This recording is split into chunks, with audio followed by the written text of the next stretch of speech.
The test is in 4 parts, Part 1, Part 2, Part 3 and Part 4. All the recording will be played once only.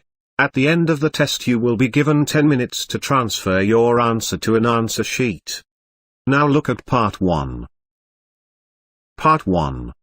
Listen to the telephone conversation between a student and the owner of a paragliding school and answer the questions 1 to 7. Now you have some time to read questions 1 to 7.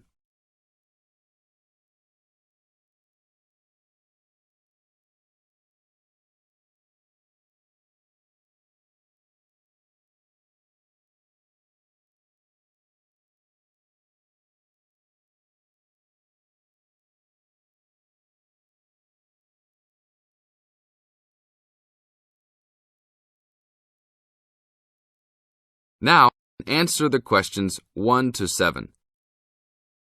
Hello, Paraglider's Paradise. How can I help you? Oh, hi. I'm interested in doing a course in paragliding. Which course are you interested in? Well, I'm not sure. What's available? We've got the introductory course, which lasts for 2 days. Okay. Or there's the 4-day beginner's course. There's also the elementary pilot course, which takes 5 to 6 days depending on conditions. We might try the beginner's course. What sort of prices are we looking at? The introductory is $190. The beginner's course, which is what you'd probably be looking at, is $320. No, sorry, $330. It's just gone up. And the pilot course is $430. Right. And you also have to become a member of our club so that you're insured. That'll cost you $12 a day. Everyone has to take out insurance, you see. Does that cover me if I break a leg? No, I'm afraid not. It's only third party and covers you against damage to other people or their belongings, but not theft or injury. You would need to take out your own personal accident insurance. I see. And what's the best way to get to your place? By public transport, or could we come by bike? We're pretty keen cyclists. It's difficult by public transport, although there is a bus from Newcastle. Most people get here by car, though, because we're a little off the beaten track. But you could ride here, okay? I'll send you a map. Just let me take down a few details. What's your name? Maria Gentle. And your address, Maria? Well, I'm a student staying with a family in Newcastle. So it's care of Mr. and Mrs. MacDonald. Like the hamburgers? Yes, exactly. MacDonald. The post office box address is probably best. It's P.O. Box 2492, Newcastle. Is there a fax number there? Because I could fax you the information. Yes, actually there is. It's 0249. That is for Newcastle. And then 760412. Okay. Now, if you decide to do one of our courses, you'll need to book in advance and to pay when you book. How would you be paying? By credit card, if that's okay. Do you take Visa? Yes, fine. We take all major cards, including Visa, Master and American Express. Okay then. Thanks very much. Now you have some time to read questions 8 to 10.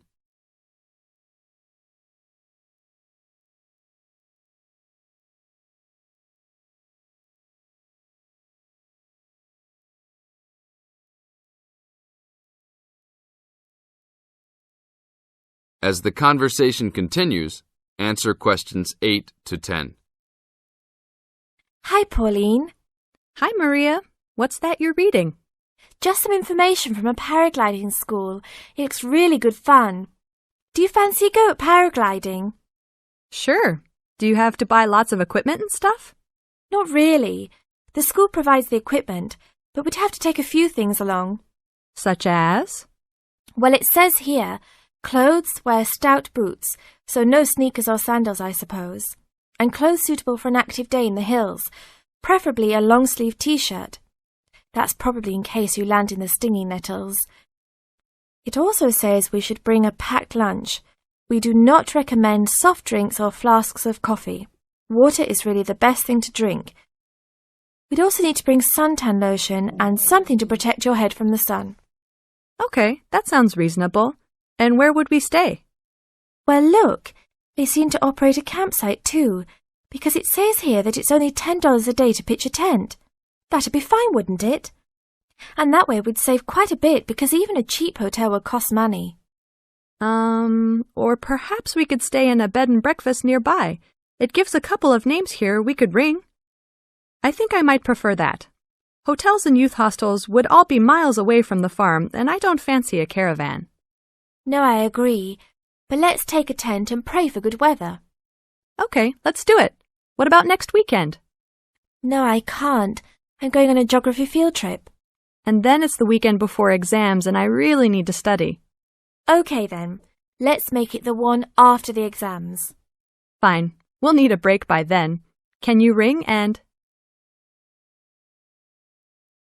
That is the end of part 1. You now have half a minute to check your answers.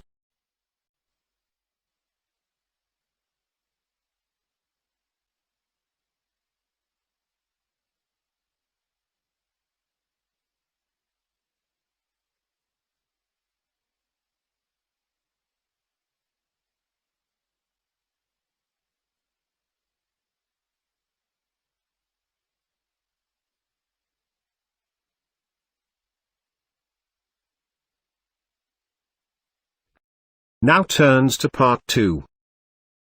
Part 2. You are going to hear an interviewer who is interviewing Alan. He made a great discovery of Mungo National Park. First look at questions 11 to 15.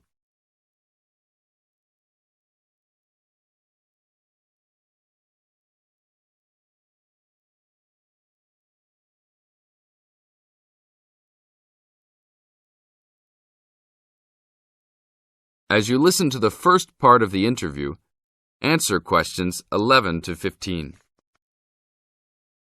An event occurred in 1996 over a period of 3 days that attracted considerable attention at the time and led to a new find in Mungo National Park, which is the focal point of the Willandra Lakes World Heritage Area in New South Wales, Australia. I talked to Alan Moore, the organizer of this trip, about his experience. Alan, what was the purpose of your trip? Well, as you know, I love the outback and lead tours of people wanting to go into more remote parts of the country. However, I thought it was time for me too to have a holiday. So I packed up my family and we went to Mungo National Park. Why did you choose this location? It holds a record of Aboriginal life stretching back over 40,000 years. And of course, I wanted my young kids to be amazed by the main feature of the park, the remarkable Walls of China, as they're called, where wind and water erosion have exposed this long history. I see. What was the weather like? It was unusual for that time of year. The rain was just one continual downpour after another. We were always soaked to the skin. So we decided to cut our holiday short and only stayed 3 days in the end. However, it was eventful. The obvious problem was to get back to the nearest town, a small place called Boronga. But the dirt roads out there are always impassable after rain, so we settled down for a long, wet wait in the park. We didn't really mind because the scenery was so interesting. However, the kids wandered away without our noticing, and eventually we realized they must be lost. So we used our two-way radio to contact the park rangers and the police, and a helicopter was sent. Luckily, the kids were found within a few hours, but they'd made an important discovery. Now look at questions 16 to 20.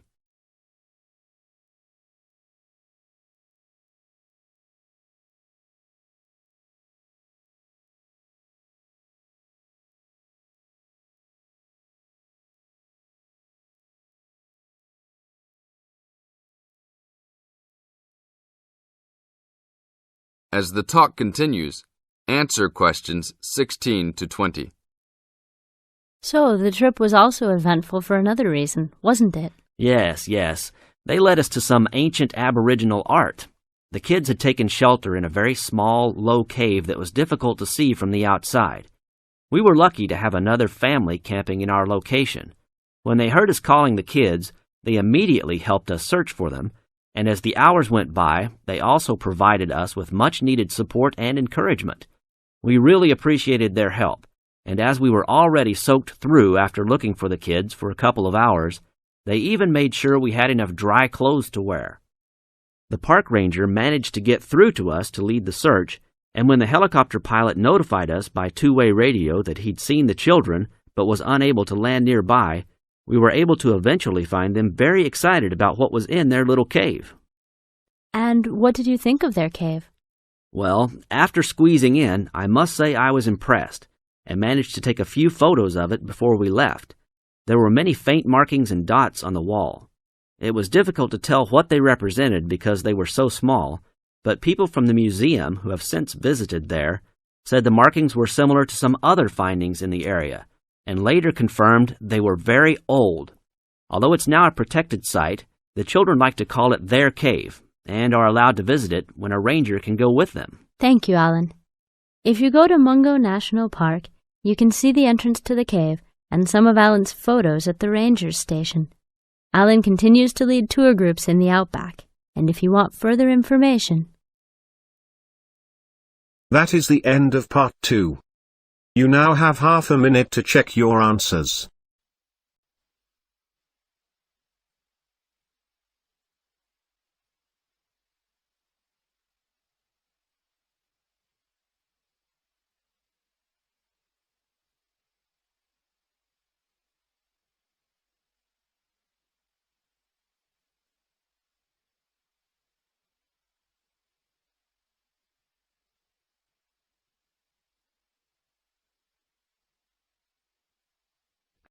Now turns to part 3. Part 3. You are going to hear a conversation between Sally and Ben. They are new college students. You now have some time to read questions 21 to 25.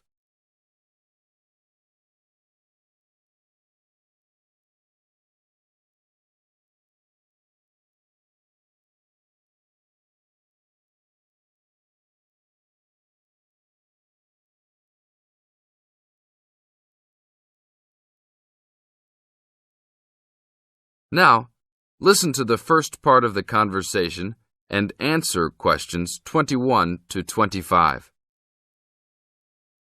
Hi, Ben. Sally. How are you? Fine. I wondered if I'd run into you.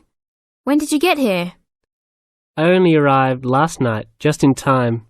I prefer to travel on Sundays to miss the working rush. I suppose you arrived in plenty of time.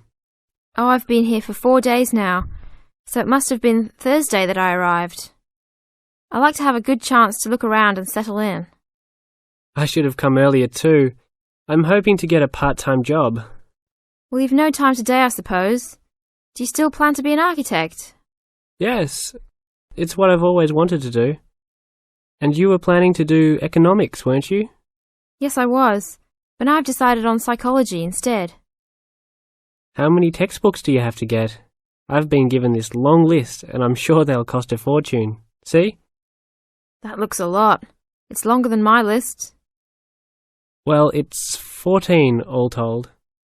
So I might use library copies instead of buying some of them. What about you?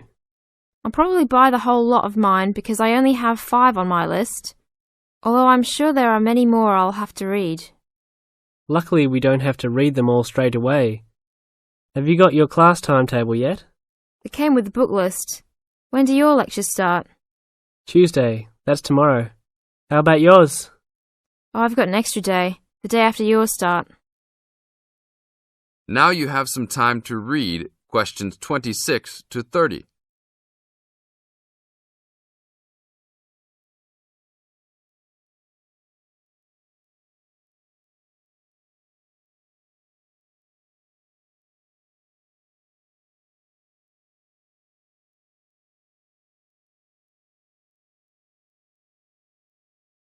As the conversation continues, they are talking about their new college life. Listen carefully and answer questions 26 to 30. It's nothing like school, is it? Not so far, and the lectures will certainly be different. Do you have any special approach for keeping up with lectures and the amount we have to read? Well, I usually try to read every word in a book, in case I miss something important. So I suppose I'll try to write down every word of the lecture if I can. Oh, I couldn't do that. I'd get cramp in my fingers, and I wouldn't really hear what was being said. I usually skim a book when I read and underline key parts, so I guess I'll try to make notes on the main points of the lecture. Have you thought of using a cassette recorder? You mean to record the lecture? Yep. Then you could make really good notes. Is it allowed? I think so. It must be. Plenty of people seem to do it. It has to be better than trying to write every word as you listen. Anyway, what's your first lecture about? Oh, it's on the Industrial Revolution. The Industrial Revolution? Sounds boring to me. Not really. It made a big difference to everything, including architecture eventually. So what's your first lecture about? It's about what separates humans from other animals. Okay. Look, I was on my way to the library to check out some of these books on my list. I have a tutorial paper to give in a couple of weeks. Oh, what's the topic? Well, I think our lecturer must have trouble thinking up topics. The topic is, why study architecture? I don't know. It could give you a chance to set out what you want to do. I guess so.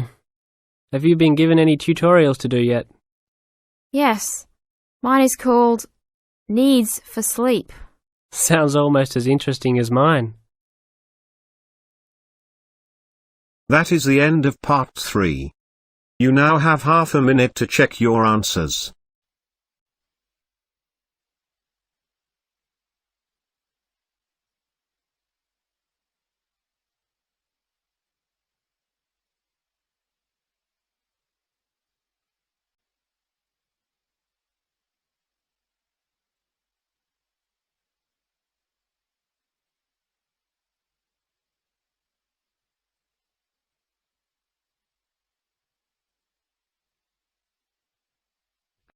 Now turns to part 4. Part 4. You are going to hear a talk introducing the courses and entry requirements of the Department of Psychology. You now have some time to look at questions 31 to 35.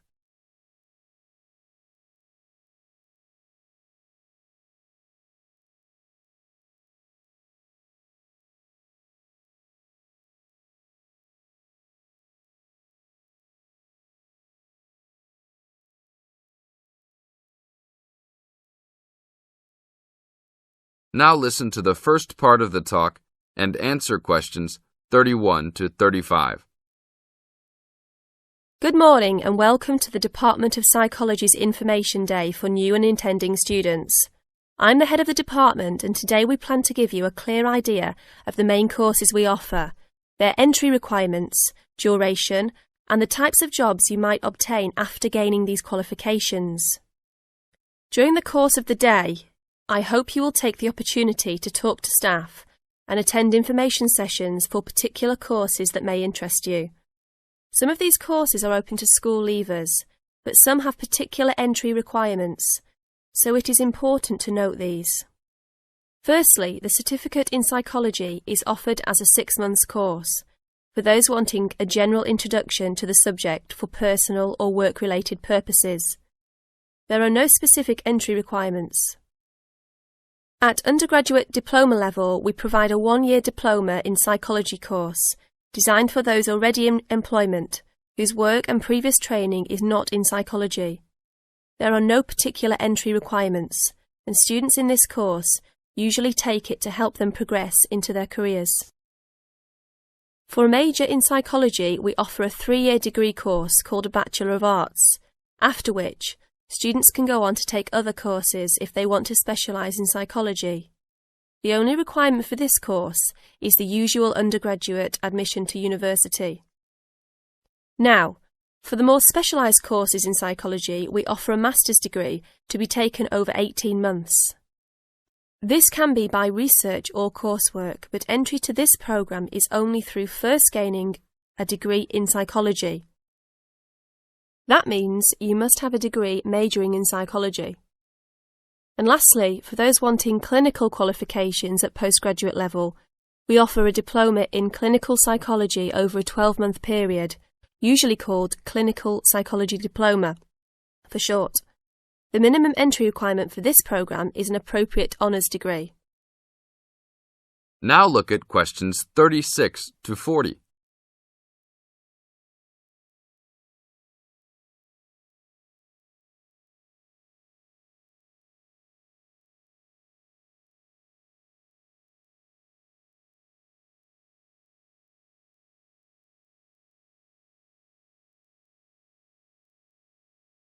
Listen carefully and answer questions 36 to 40. Now, it's also important that you have some understanding of the types of work these courses can prepare you for, and it's useful to know the relationship between the work you might do after you complete the course and the work of others who have studied different courses in psychology. As I said before, the certificate in psychology is for personal interest or possibly for work-related purposes, but doesn't qualify you in any particular way. Our students in this course can range from women who have stopped work to care for their children, and the children have now commenced school, to the support staff in a specialised publishing company. They really vary a lot. The undergraduate diploma usually attracts people working in offices such as banks or in some government departments. If you gain a degree with a major in psychology, again, you are not professionally trained, but this could enable you to undertake further training to obtain professional qualifications, or it might just be part of a first degree that will help you to get a good job that doesn't require particular specialisation at that stage. After completing a master's degree, you would expect to have some specialisation, perhaps in research or on a particular aspect of psychology, such as child development. For those who also have a clinical diploma, there are a wide range of jobs available. Some focus on helping people with personal adjustment or family problems. Others might concentrate more on using psychological tests, or perhaps working in particular institutions, such as those for the mentally ill, or in prisons. There are many other job opportunities, so if you are interested to discuss possibilities with any of the staff today. That is the end of part 4. You now have half a minute to check your answers.